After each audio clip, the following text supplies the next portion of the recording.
Greetings, ASA members. The education profession is greatly impacted by legal precedent. Several significant Supreme Court cases are looming in 2020.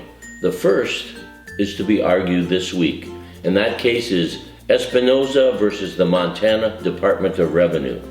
In 2015, the Montana legislature passed a bill offering tax credits for those who donate to private school scholarships.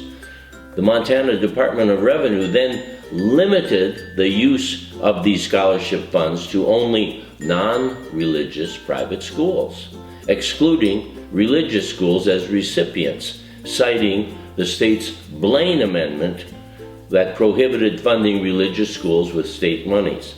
Now, 37 state constitutions in our country have such amendments. Blaine amendments prohibit using state funding to advance religious schools. Arizona is one of those states.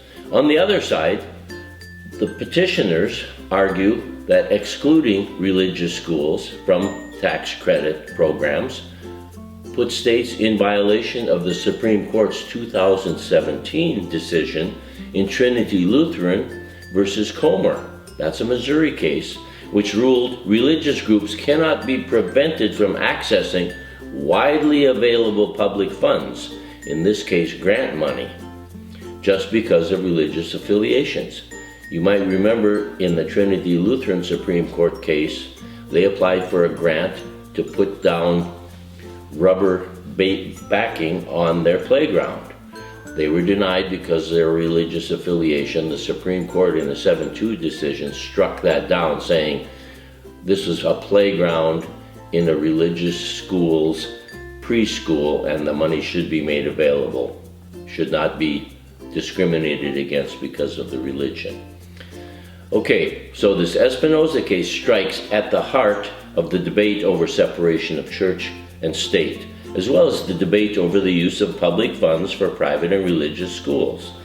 It also highlights the divide between school choice and private school advocates on one hand, and the traditional public school supporters who believe that the various voucher, tax credit, and choice programs are really an orchestrated attack on traditional public schools. A second potential big case is Gavin Grimm versus Gloucester County. This is the transgender student rights case. It was sent back from the Supreme Court a couple of years ago, back to the Fourth Circuit to reconsider. Now, transgender students have been winning most of the circuit cases across the country. If there's a setback or a loss in the Fourth Circuit, that could set up a divide, and the Supreme Court then maybe would step in. People on both sides have, in fact, somewhat been wanting the Supreme Court to settle this, although, as I said, transgender rights have been prevailing in most of the circuits. And finally, the third important case. We're awaiting a ruling. In November, there were a trio of cases that were argued before the Supreme Court, all dealing with DACA, the Dreamers. They were argued in November. Sometime between February and June, the Supreme Court of the United States will issue a ruling, and they will determine, did the Trump administration lawfully end the DACA program? If so, the immigration status of thousands of educators, students, and their family will be on the line. Remember, education remains one of the most common professions in which DACA recipients work, and there's approximately 228,000 children age 15 and younger who were unauthorized immigrants and who are potentially eligible for the DACA program, provided they stayed in school in 2016. Now, with this message is a link to an article laying out in more detail, if you wish it, these three cases. In our next News You Can Use, we will address the Arizona legal landscape and the ongoing capital litigation case being pursued by ASA, ASBA, AEA, and several Arizona districts against the governor and the leaders of the state legislature. Now, some opportunities. ASA elections are coming up. There are leadership positions open in several divisions. Contact your division president for details about that if you're interested in pursuing a leadership position. The Aspiring Principals Conference in Southern Arizona at Rio Rico, February 27th. There's still time to register for that.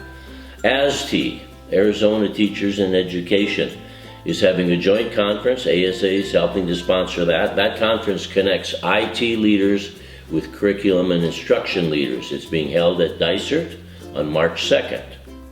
That's an opportunity. The second annual Carolyn Warner Women in Leadership Conference on March 31st. Registrations are coming in at a rapid clip now. That conference features internationally known speaker Fran Perlman. Everyone who registers will get a copy of Dr. Perlman's book, Women in Leadership. Then on May 7th and 8th, the School Summit on Safety, held by and sponsored by ASA, ABEC, Maricopa County Sheriff's Office, and Grand Canyon University. And then a little further out, but be thinking about this, the annual Institute for Excellence in Flagstaff. Principals, start thinking about assembling your leadership team for that. And then we conclude the year, the second week in June, with our ASA annual conference. So there you have it. The second semester is underway. The legislature is in session. Soon I'll be sending the weekly Capitol communique telling you about the good, the bad, and the ugly in our state capitol.